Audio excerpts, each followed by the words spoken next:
இன்றைக்கி என்னோட ஒரு மார்னிங் ரொட்டீன் பார்க்கலாமா?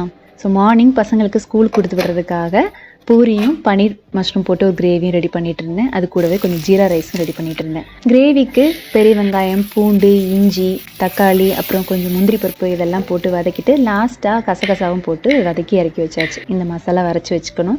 இந்த டைமில் பன்னீரும் மஷ்ரூமும் கட் பண்ணி எடுத்துக்கிறேன். ஜீரா ரைஸ் ரெடி ஆயிடுச்சுங்க. இனி கிரேவிக்கு கடாயில் எண்ணெய் விட்டு பட்டை, கிராம்பு, பிரிஞ்சி எல்லாம் போட்டதுக்கப்புறமா அரைச்சி வச்ச மசாலா ஊற்றி காஷ்மீரி ரெட் சில்லி பவுடரும் நார்மல் மிளகாத்தூளும் 2 மிக்ஸ் பண்ணி போட்டு கொதிக்க விடணும். கொதிச்சதுக்கப்புறமா பன்னீர் ஆட் பண்ணிக்கலாம்.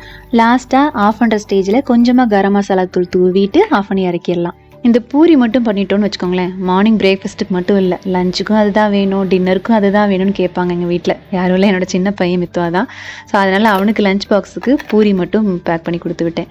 2 பேருக்கும் லஞ்ச் பாக்ஸ் பேக் பண்ணி வச்சுட்டேன். ஸ்நாக்ஸுக்கு வேக வச்ச வேர்க்கடலை. அவ்வளோதான், என்னோட வேலையும் முடிஞ்சுது.